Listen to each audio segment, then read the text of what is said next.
واضح رہے کہ اسلام میں اس دین میں جو قرآن کریم نے دیا تھا،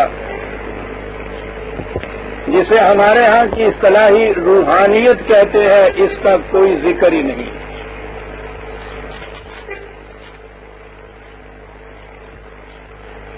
یہ خالصتاً غیر اسلامی تصور ہے۔ بات دوسری طرف نکل جائے گی، ورنہ میں بتاتا کہ اس کی تاریخ کیا ہے۔ پلیٹو نے، افلاطون نے ایک تصور دیا تھا، ساری کائنات واہم ہے،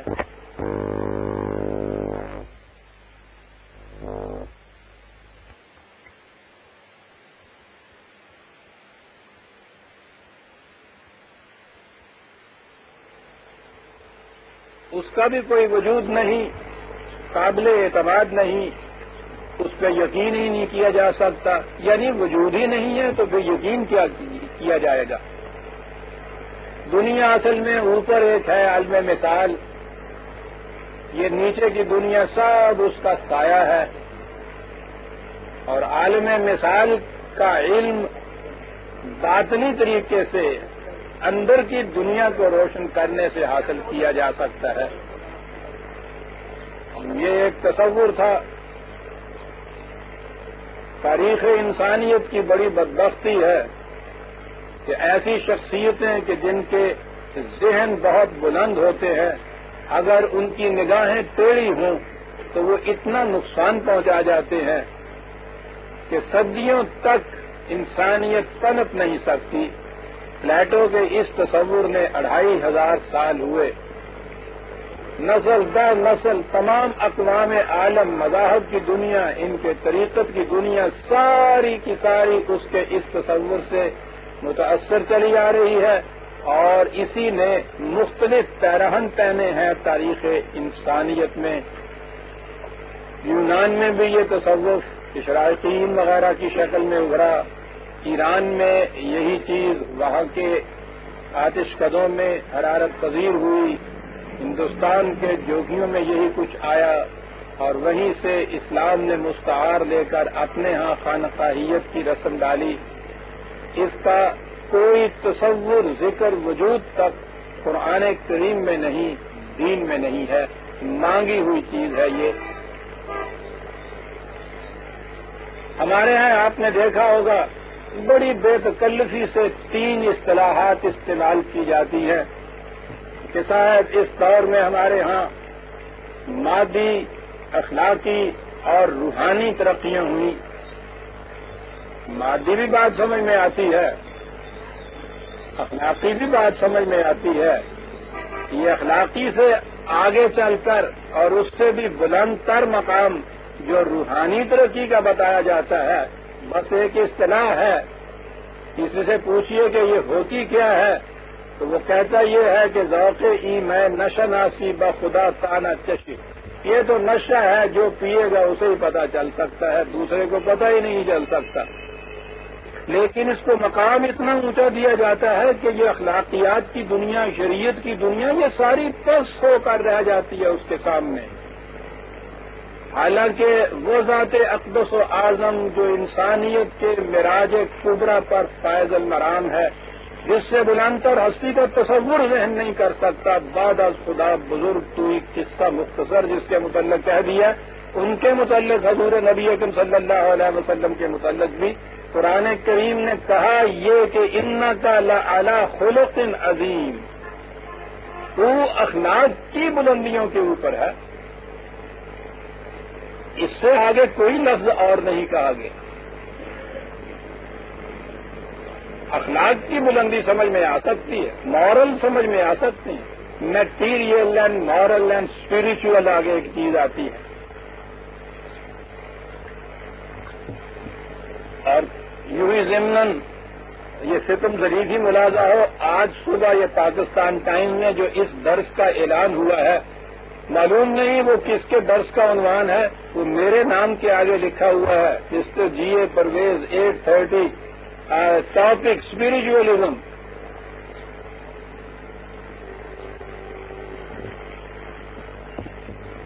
یہ اسپرچولیزم خالص یونانی تصور تھا. عیسائیت نے اس کو اپنایا. اس کے ہاں ضرورت تھی باپ بیٹا اور روح القدس کے ساتھ ایک اسپرٹ لانے کی. آپ کے ہاں بھی یہ چیز اسپرچولیزم آ گئی اور پھر روحانیت آپ کے ہاں اس کا ترجمہ ہوا یا روحانیت کا ترجمہ اسپرچولیزم ہوا. ہمارے ہاں نہ کوئی شے اسپرچولیزم ہے اور نہ کوئی شے روحانیت ہے.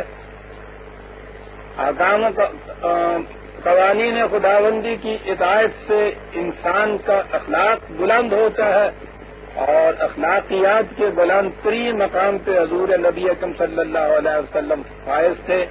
یہی مقام مومن ہے. اسی سے انسان کی ذات کی نشو و نما ہوتی ہے اور یہ ذات کی نشو و نما ہے جس کو تزکیہ نفس کہا جاتا ہے.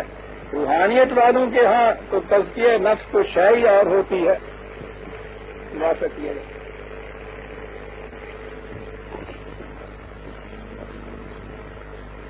ان کے ہاں تو نفس کشی کو تزکیہ نفس کہتے ہیں. تزکیہ کے معنی ہوتا ہے بالیدگی، ابھارنا، بلند کرنا، برومند کرنا، نشو و نما دینا.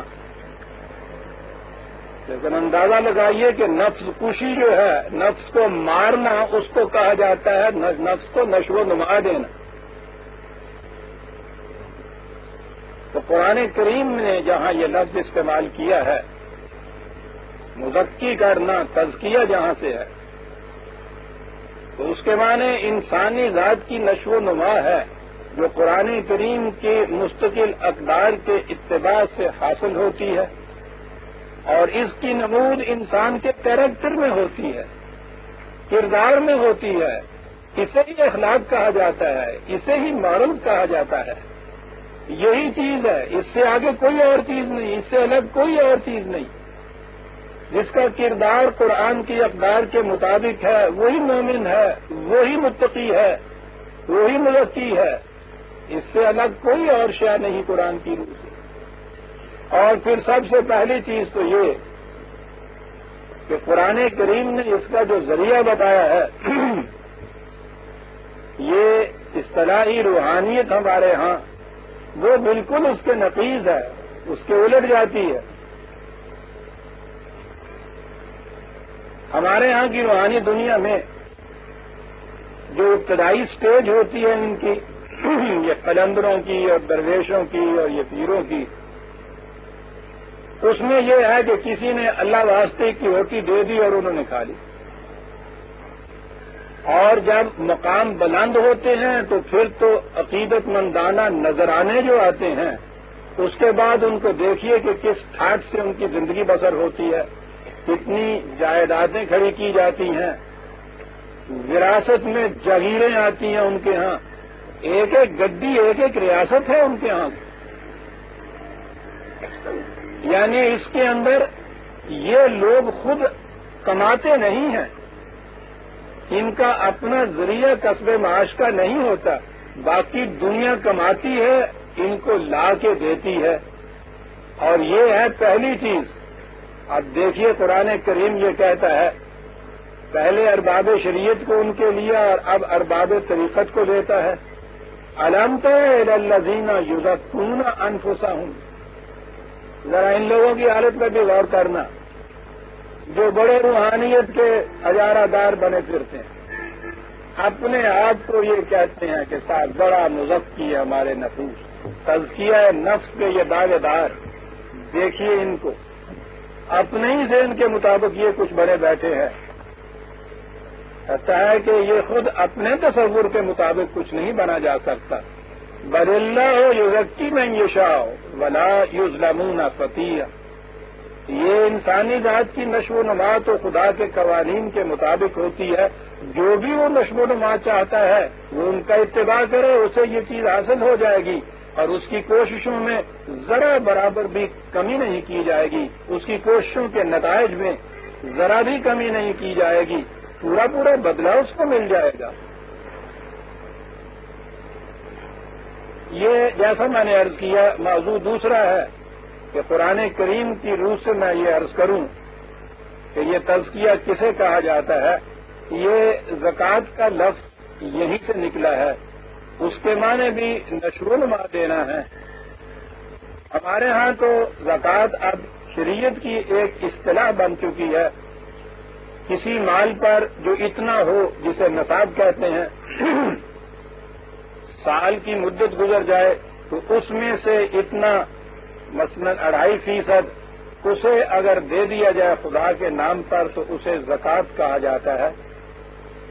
حالانکہ زکوٰۃ کے تو معنی تھے نشو و نما، اور زکوٰۃ دینے کے معنی تھے نشو و نما دینا دوسرے کو۔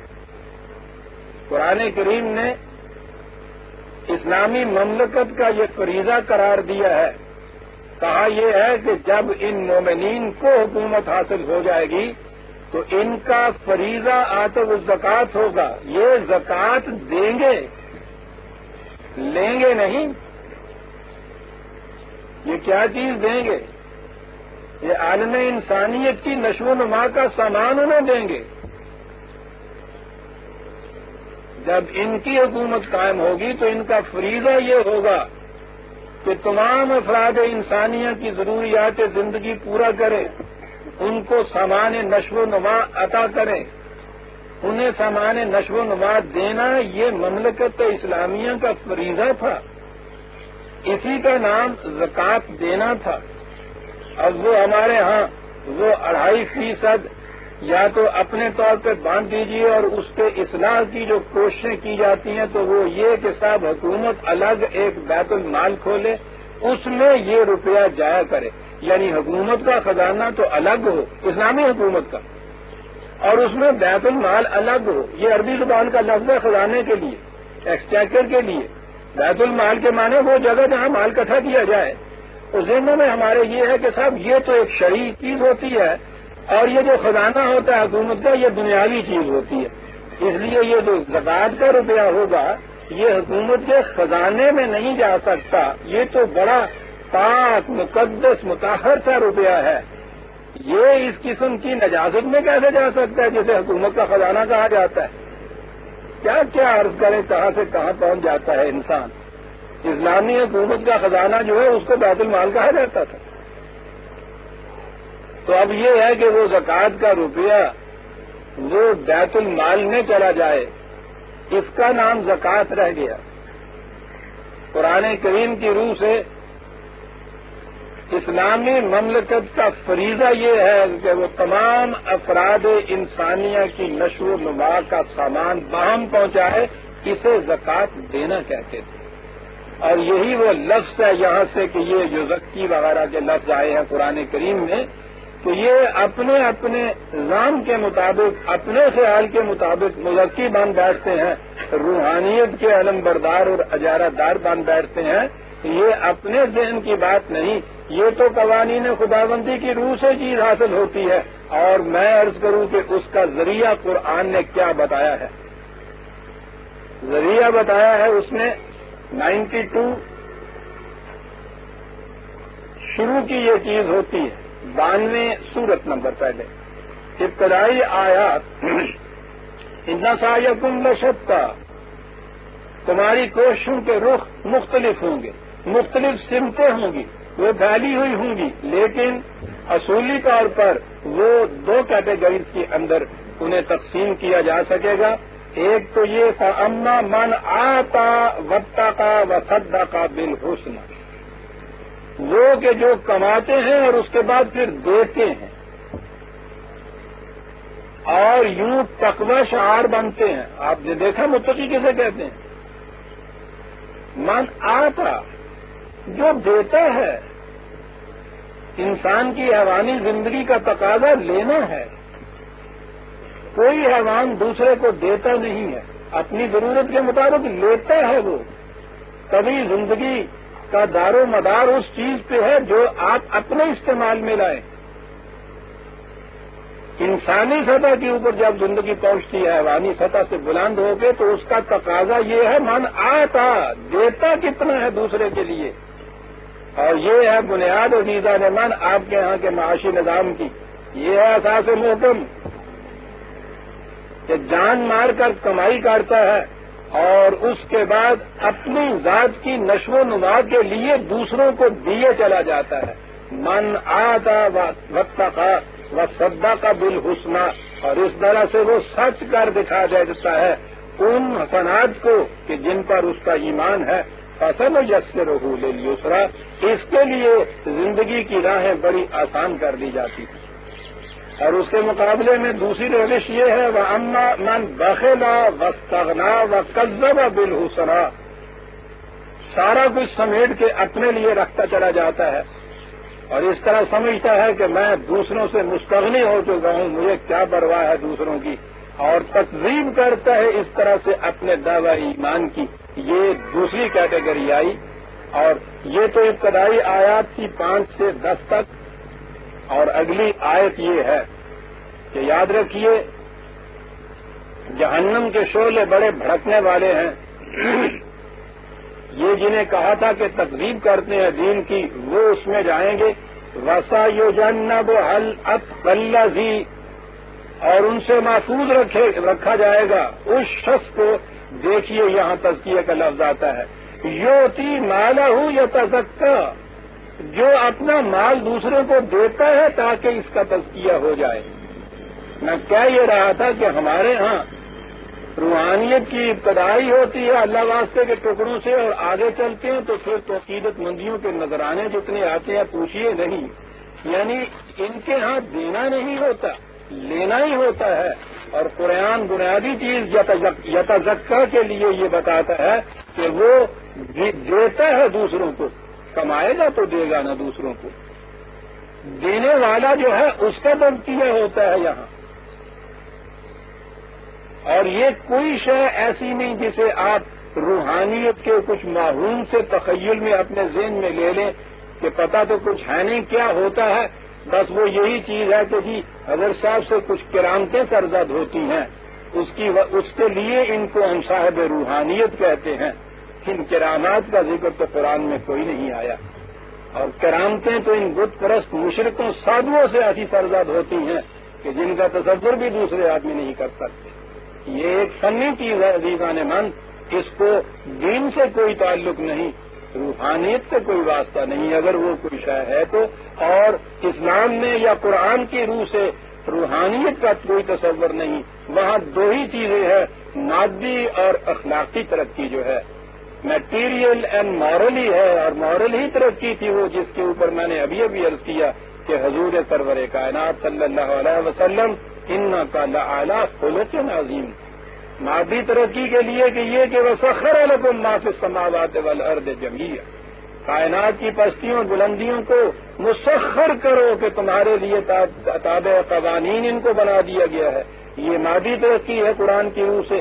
اور دوسری ترقی جو ہے وہ اخلاقی ترقی ہے، کریکٹر کی بلندی ہے، یاد رکھیے۔ مومن اور متقی اور مزکی جو بھی الفاظ قرآن میں آئے ہیں اس کی پہچان یہ ہے کہ اس کا کریکٹر کتنا بلند ہے، سیرت اور کردار کس قدر بلند ہے، اس کے علاوہ کوئی تیسرا معیار قرآن نے بیان نہیں کیا۔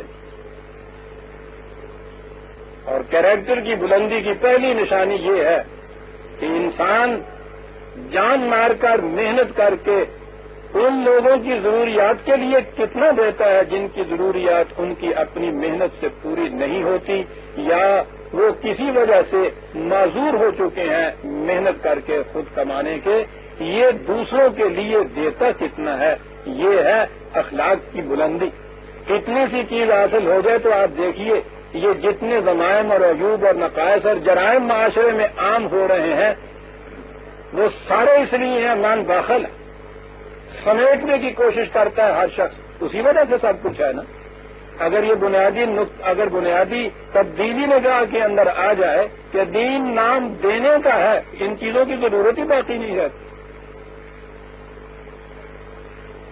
یہی ہے جسے تزکیہ قرآن نے کہا بل اللہ یزکی من یشاء ولا یظلمون فتیلا، یہ تزکیہ جسے تم کہتے ہو یہ تو خدا کے قوانین کے تابع آتا ہے، اور میں نے 2 آیتیں تو آپ کے سامنے بنیادی رکھ دی کہ یہ اس طرح سے حاصل ہوتا ہے، جو اس طرح سے اس کے حصول کی کوشش کرتا ہے اس کی کوشش کے محصل میں ذرا سی بھی کمی نہیں کی جاتی، وہاں سے پورا بدلہ ملتا ہے۔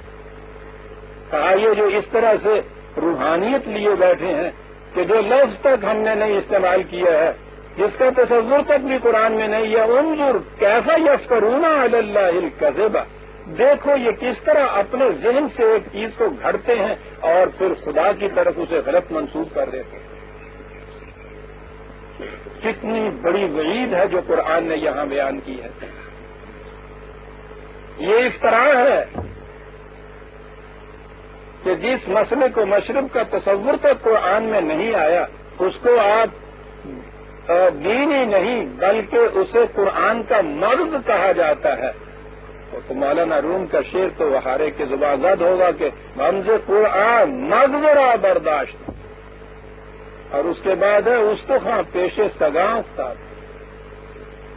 ہم نے قرآن کا مغز لے لیا ہے، یہ جو دوسروں کے پاس ہے اس طرح سے یہ جو قرآن ہے یہ تو خالی ہڈیاں رہ گئی ہیں جو کتوں کے آگے ڈال دی گئی ہیں۔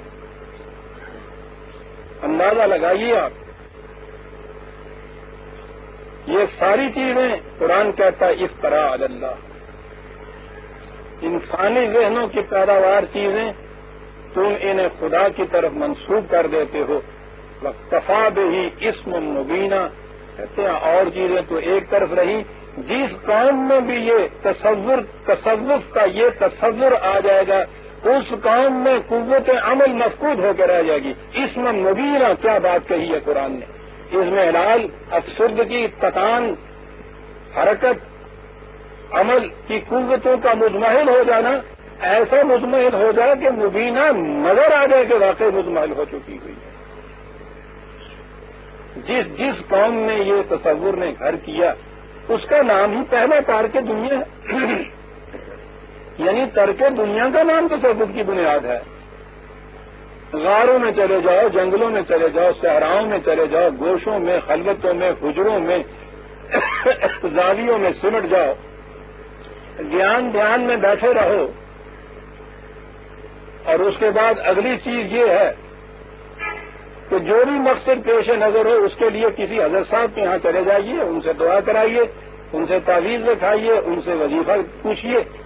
یہ کبھی آپ نے سوچا بھی کہ یہ جو ان کے یہاں کا وظیفہ اور یہ ورد کی اور تعویذ کی بات ہوتی ہے، ہوتا کیا ہے؟ ہوتا یہ ہے کہ ہمارے لیے آپ خدا سے یہ کرا دیجیے، یعنی کرا دیجیے۔ خدا اتنا قادر مطلق، وہ تابع ہو جاتا ہے ان کے ورد و وظائف اور ان کی دعاؤں کے، یہ اس سے جو چیزیں کرا سکتے ہیں، معاذ اللہ۔ یہ اور کیا چیز ہے جس کے لیے آپ ان لوگوں کے پاس جاتے ہیں کہ جو کچھ خدا نے خود کرنا ہے تو وہ تو آج خود اس نے کر دینا ہے نا۔ ان کے پاس جائیے تاکہ وہ ہماری مرضی کے مطابق کچھ کرے۔ ان کے پاس کیوں جائیے؟ یہ کرا سکتے ہیں اس سے، اللہ اکبر۔ کبھی کوئی نہیں کھڑے ہو کے سوچتا کہ ہم یہ کر کیا رہے ہیں۔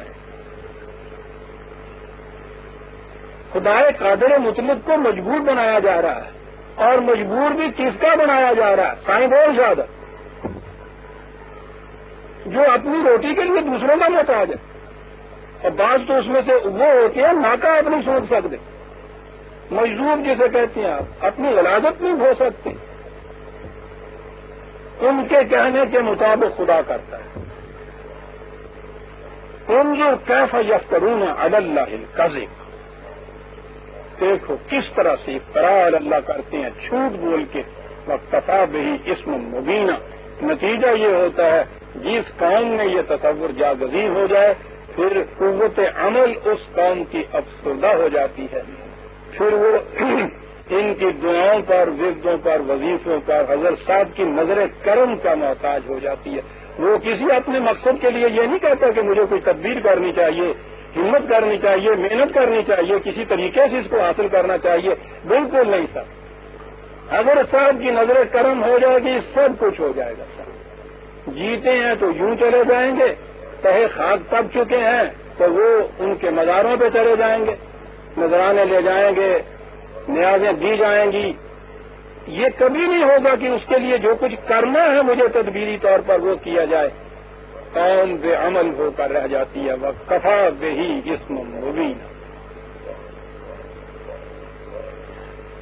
پھر آئیے جو ایک جنرل مذہب ہو جاتا ہے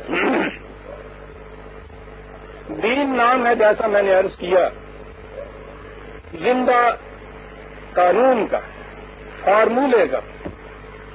اس کے مطابق کرتے چلے جائیے، اس کے نتائج مرتب ہوتے چلے جائیں گے۔ اس میں یہ قوت ہوتی ہے کہ اس کے مطابق کرنے سے یہ کچھ ہو جائے۔ لیکن جب وہ چیزیں صرف رسم بن کر رہ جائیں تو وہ ٹھیک ہے، حرکات و سکنات تو اس قسم کی رہتی ہیں، اس کا نتیجہ تو وہ پیدا نہیں ہو سکتا۔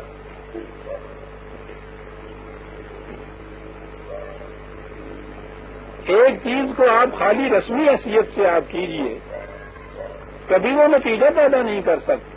وہ تو اس کے اندر اصل روح ہے اس کی، وہ تو اس پورے فارمولے کا عملی اتباع ہے کہ جس سے وہ نتیجہ پیدا ہوگا۔ جیسا کہ میں مثال میں کہا کرتا ہوں، آرمی کے اندر ایک سولجر جو ہے، ایک سپاہی جو ہے، اس کی صبح سے شام تک ہر نقل و حرکت ایک نتیجہ پیدا کرنے کی طرف لے جاتی ہے اس کو، حتیٰ کہ اس کے ڈسپلن میں اپروٹ کے قسموں کا خاص طریق سے باندھنا یہ بھی ایک ضروری چیز ہو جاتی ہے۔ اس سارے مجموعی جتنی بھی نقل و حرکت ہوتی ہے اس کا ایک زندہ نتیجہ ہوتا ہے، اور وہی سپاہی آرمی سے الگ ہو کے اپنے گاؤں میں آ جائے اور صبح اٹھ کے وہ اپنی وردی بھی پہن لے، اسی طرح سے بندوق کا لائسنس لیا ہے تو وہ بھی پاس رکھ لے، ورنہ ایک ڈنڈا ہی لے لے، اور اس گلی کے اندر لیفٹ رائٹ کرتا پھرے اسی پابندی کے ساتھ جس پابندی سے وہ وہاں کر رہا تھا اپنی فوج میں، یہ کوئی نتیجہ پیدا کرے گی یہ چیز؟ اب یہ جو کچھ کر رہا ہے رسمن کر رہا ہے۔ دین میں یہ ساری نقل و حرکت فوج کے ایک سپاہی کی نقل و حرکت ہوتی ہے۔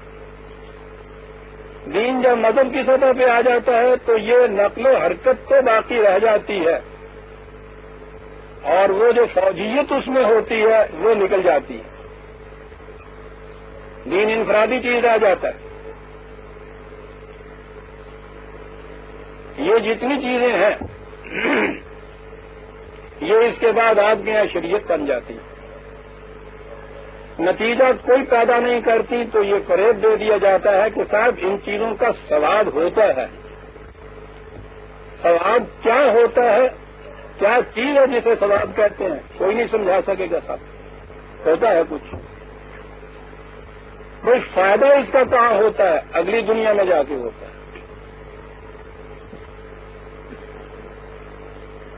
دین میں تو ثواب دنیا کہا تھا، اس دنیا میں کچھ ہوتا ہے وہ کہتے ہیں۔ قرآن نے یہ کہا ہے، یہاں نتائج نکلتے ہیں اس کے۔ اب یہ چیزیں جب رسم بن جاتی ہیں تو پھر ان رسموں کے ساتھ چپکائے رکھنے کے لیے یہ سارے عقائد وضع کیے جاتے ہیں۔ نتیجہ اس کا یہ ہوتا ہے کہ آپ دیکھیے کتنی تعداد میں ہماری قوم، جنہیں آپ یہ شریعت کے احکام کہتے ہیں، نماز، روزہ، حج، زکوٰۃ، کام ہی ہو گئے صحیح، لیکن اس کے باوجود بڑی تعداد ہے جو ان کے اوپر کاربند ہے۔ ابھی رمضان شریف آئے گا تو آپ دیکھیں گے اس عقیدت مندی سے نئی جون کی چلچلاتی دھوپ میں بھی روزے رکھے جاتے ہیں، مزدور غریب فاقوں سے ہوتے ہیں، پھر بھی یہ کچھ وہ کرتے ہیں۔ آدھی رات تک کھڑے ہوئے قرآن بھی سنتے ہیں، 2 گھنٹے کے بعد اٹھ کرتے ہیں۔ پھر کتنی مشقت طلب یہ چیز ہے، لاکھوں کروڑوں کی تعداد میں انسان یہ کچھ کرتے ہیں۔ اب بھی آپ کے یہاں صدقات، خیرات، زکوٰۃ کے پیسے جو نکلتے ہیں ذرا ان کی جمع کیجیے اس رقم۔ ایک حج میں جو آپ کے ہاں اجتماع ہوتا ہے غور کیجیے اس کے اوپر، ساری دنیا کے گوشے گوشے سے لوگ 10، 12، 14 لاکھ کی تعداد میں ایک جگہ جمع ہوتے ہیں۔ جو روپیہ صرف ہوتا ہے اسے تو ایک طرف رکھیے، جو محنت صرف ہوتی ہے اس میں، اس کے بعد کوئی نتیجہ جیسا کہ میں نے کئی دفعہ کہا ہے، یہ جتنے آپ کے ہاں کی یہ نفری حج کے میدان میں جمع ہوتی ہے، اسرائیل کی جوانوں کی جو تعداد ہے یا آبادی ہے اس سے آدھی بھی نہیں ہے۔ وہ آپ کے سینے میں خنجر گھونپے ہوئے بیٹھا ہے الرغم آپ کی اتنی سلطنتوں کے اندر، وہیں اس کے ساتھ ہی پڑوس میں آپ کے یہاں ہر سال یہ اجتماع ہوتا ہے۔ اس اجتماع میں آپ کیا کرتے ہیں؟ یہ سب کچھ کرنے کے بعد گڑ گڑا کر دعائیں مانگتے ہیں، یا اللہ اسرائیل کی توپوں میں کیڑے پڑے، روتے ہیں، چلاتے ہیں، ساری دنیا آپ کی رو رہی ہے۔ ذرا اندازہ لگائیے عزیزان من، 10-12 لاکھ کا مجمع، اور اس طرح پاکیزگی کے خیال سے وہاں جا کے جمع ہو جائے اور اس کے بعد کیفیت اس کی ہو کر رو رہے ہیں اور ساری دنیا رو رہی ہے۔ یہ کیا ہوا؟ یہ رہ گئی رسم اذاں، روح بلالی نہ رہی۔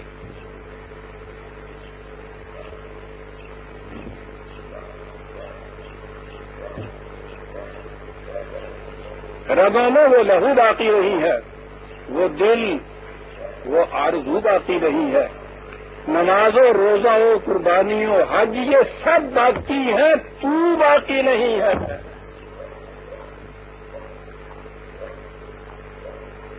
یہ جتنے بھی دین کے احکام، پروگرام، اس کے ارکان جب مذہب میں آتے ہیں تو رسومات بن جاتے ہیں، اسے جبت کہا جاتا ہے۔ الم تر الی الذین اوتوا نصیبا من الکتاب، اب ان کی حالت پہ ذرا غور کیجیے کہ ان کو کتاب کا ایک حصہ دیا گیا تھا، یؤمنون بالجبت، کیفیت ان کی یہ ہے کہ اس قسم کی رسومات ہی کو انہوں نے اصل دین سمجھ لیا، چپکے ہوئے ہیں اس کے، بڑے خلوص سے ان پہ ایمان لائے ہوئے ہوتے ہیں۔ ان کی کیفیت یہ ہے، یہ تو ہو گیا حصہ ان کا عقائد یا عبادات کا، اسے الگ کیا جاتا ہے۔ اب رہی معاملات کی دنیا، تو معاملات کی دنیا میں خدا کے قوانین کے ماتحت وہ فیصلے نہیں لیتے، لوگوں کے بنائے ہوئے قوانین کے تابع وہ چلیں، یا تو خود ہی فیصلے کر لیں، یا اگر حکومتیں ہیں تو انسانوں کے بنائے ہوئے قوانین، قدامت پرستی ہے تو کسی پہلے دور کے انسانوں کے بنائے ہوئے، جدت پسندی ہے آج کی دور کی پارلیمنٹ کے بنائے ہوئے، بہرحال انسانوں کے بنائے ہوئے ہی قوانین ہیں کہ جن کے تابع یہ چلتے ہیں۔ ٹھیک ہے، کر لیجیے اطمینان، ٹھیک ہے۔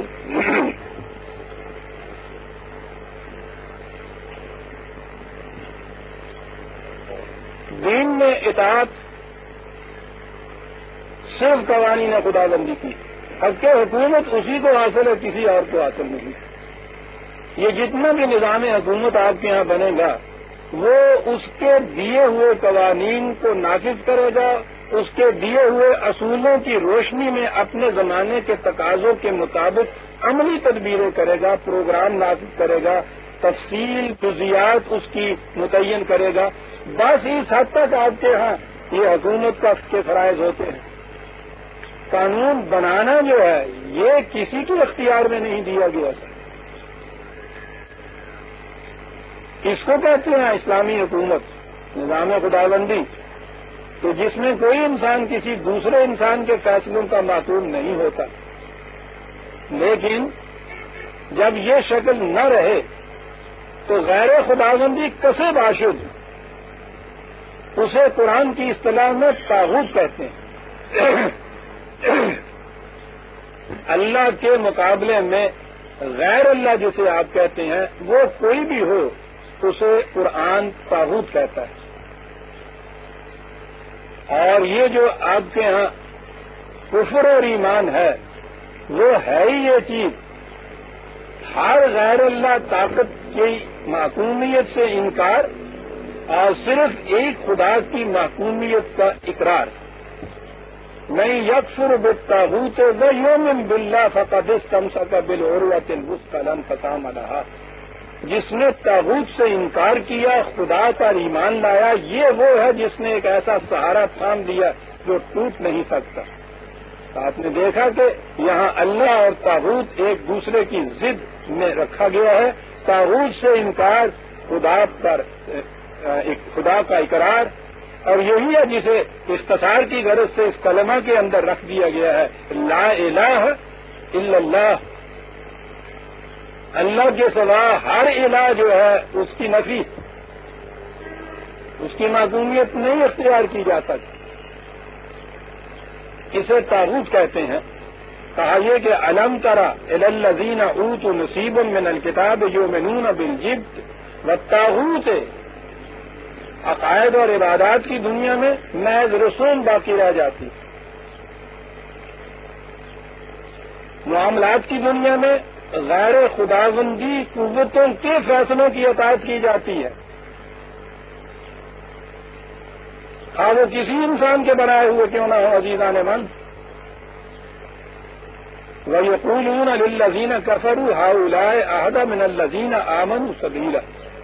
اور اس کے بعد یہ جتنے لوگ اس نظام سے انکار کرتے ہیں ان کے متعلق کہتی ہے کہ یہ ان کے مقابلے میں بہت اچھے ہیں جو اس نظام کے پیرو ہیں. خود مخالفت کرتے ہیں اور اپنے میلانات اور اپنی دوستی کے تعلقات ان لوگوں کے ساتھ وابستہ کرتے ہیں جو اس نظام کے دشمن ہوتے ہیں. اولئک الذین لعنہم اللہ ومن یلعن اللہ فلن تجد له نصیرا. ومن یلعن اللہ فلن تجد له نصیرا. عام ترجمہ تو ہمارے یہاں کیا جاتا ہے نا کہ یہ وہ لوگ ہیں جن پر اللہ کی لعنت ہے، اور جس پر اللہ کی لعنت ہو تو اس کا کوئی مددگار نہیں ہوتا.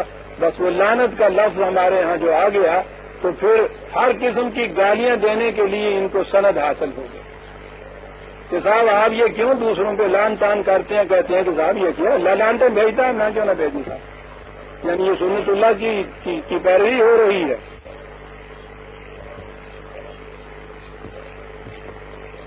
اللہ کی عربی زبان کی روح سے لانا کے معنی ہوتے ہیں کسی خوشگواری سے محروم رہ جانا. یہ لوگ جو صحیح راستے سے دوسری طرف چلے جاتے ہیں، اس نظام کی مخالفت کرتے ہیں، تو خدا کا تو کچھ نہیں بگڑتا.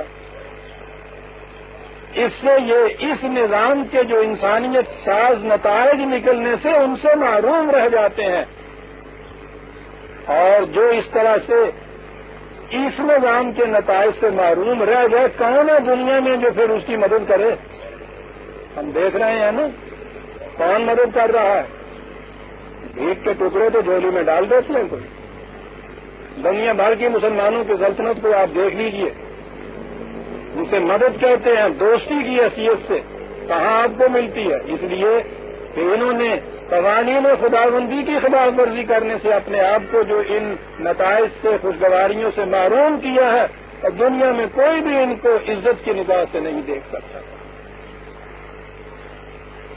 کہا ان کی کیفیت یہ ہے کہ خود تو اس نظام کو چھوڑا، اس قانون کو چھوڑا، اس راستے کو چھوڑا، اس سے محروم رہ گئے. جو اس راستے پہ چل رہے ہیں ان کی جھولیاں بھر رہی ہیں اس کے نتائج سے. انہوں نے فصل بوئی تھی، وہ کاٹ کے لا رہے ہیں، لیکن ان کی حالت اس کے بعد کیا ہے؟ ام یحسدون الناس علی ما آتاہم اللہ من فضلہ. اب ان سے حسد کرتے ہیں، انہیں یہ کیوں مل گیا. ٹکڑا چاہتا ہی ہے ساری دنیا کو ڈوب ہو جائے. یہ حسد ہے کہ انہیں یہ کچھ کیوں مل گیا. بھائی یہ کچھ تو کسی روایت سے نہیں ملا ہے، کسی جمبہ داری سے نہیں ملا ہے. انہوں نے اس صحیح طریقے کو فالو کیا، اس کا نتیجہ ان کو مل رہا ہے. تم بھی یہ کچھ کرتے تمہیں بھی مل جاتا. تو کہا کہ یہ کوئی نئی بات نہیں ہے جو ان لوگوں کے حصے میں آ گئی. یہ کیا چیزیں تھیں جو انہیں مل گئیں؟ یہ جو کہا جاتا ہے کہ صاحب یہ آخرت ہی کے سارے انعامات ہیں جو اسلام کے اتباع سے ملتے ہیں، یعنی مذہب کے اتباع سے ملتے ہیں، وہ تو ٹھیک ہے. دیکھیے قرآن کیا کہلاتا ہے کہ یہ کوئی نئی بات نہیں ہے جو ان کو مل گئی. فقد آتینا آل ابراہیم الکتاب والحکمت وآتیناہم ملکا عظیما. آل ابراہیم کو دیکھیے اس سے پیشتر تو خدا کے بتائے ہوئے طریقے پہ چلی, خدا کی طرف سے ضوابط قوانین ان کو ملے, کتاب ملی, حکمت ملی, عقل و دانش, فکر و بصیرت, دلیل و برہان, یہ چیزیں بھی ساتھ ان کو ملی, قوانین ملے اور ان کی علت اور حکمت اور غایت اور نصیحت یہ ساری چیزیں سمجھنے کی صلاحیتیں عطا ہوئی. آپ دیکھتے ہیں عزیزان من, پیغمبروں کا اور ان کی اقوام کا ذکر آ رہا ہے تو کیا چیزیں ہیں جو بطور نعمت کہی جا رہی ہے کہ ان کو ملی تھی.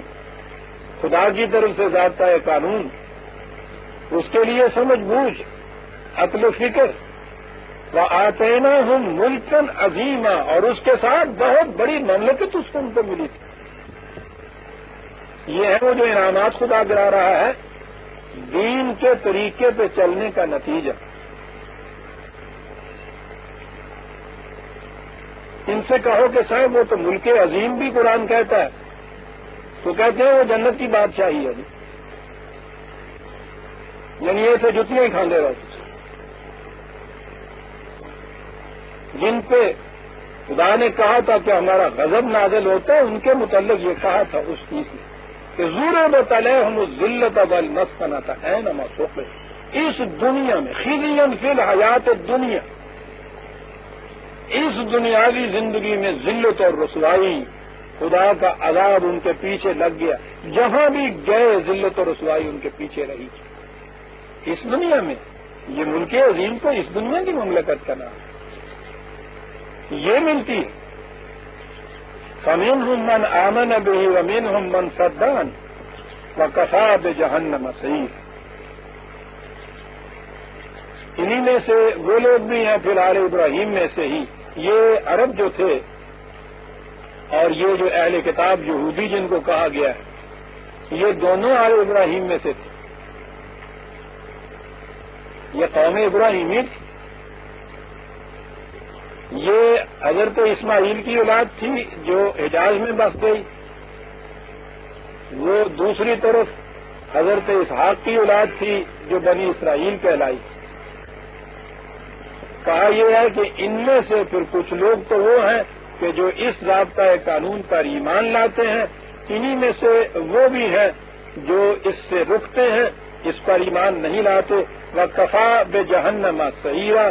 یہ جو رکتے ہیں ایمان نہیں لانے والے ہیں, ان کے لیے وہ عذاب ہے کہ جو ان کے اس تمام کاروبار کو راکھ کا ڈھیر بنا کے رکھ دے گا. یہ رسومات کی قسم سے پابندیاں جتنی ہیں قانون شریعت کی, آپ دیکھتے ہیں کہ اس میں محنت کتنی پڑتی ہے, لیکن قرآن کہتا ہے کہ راکھ کا ڈھیر ہو کر رہ جاتی ہے, کوئی نتیجہ پیدا نہیں کرتی. یہ ہے عذاب جو ایسی قوم کے اوپر نازل ہوتا ہے. ان الذین کفروا بآیاتنا سوف نصلیہم نارا. یہ لوگ جو ہماری اس صحیح قانون سے, اس صحیح ضابطے سے انکار کرتے ہیں, اس سے سرکشی برتتے ہیں, مخالفت کرتے ہیں, کفر صرف انکار کا نام نہیں ہے, سرکشی اختیار کرنے کا بھی نام ہے, مخالفت کرنے کا بھی نام ہے. وہ جو یہ کچھ کرتے ہیں سوف نصلیہم. اب دیکھیے یہ سوف عربی زبان کا, ان قریب تم دیکھو گے کہ کس طرح یہ جہنم میں ڈالے جاتے. ظاہر ہے عزیزان من کہ یہ چیزیں تو قیامت تک اٹھا لینے کی نہیں ہے. یہ سوفا کیا چیز ہے؟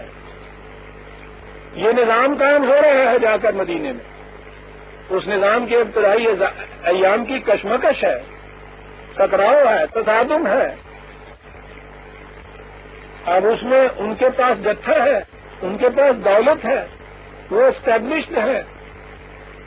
یہ ابھی بیچارے مہاجر ہیں, نوارد ہیں. لیکن اس کشمکش میں یہ بتایا جا رہا ہے کہ یہ سب کچھ جو ان کے پاس ہے, اس کے باوجود تم ان قریب دیکھو گے, ان قریب تم دیکھو گے کہ کس طرح سے جہنم کی جھلستی ہوئی آگ میں جاتے ہیں. یہ ان قریب تو پھر یہیں جا سکتے تھے, وہ گئے اس آگ میں. یہی اہل کتاب میں سے یہود جو تھے, اب دیکھیے ان کا انجام وہاں کیا ہوا.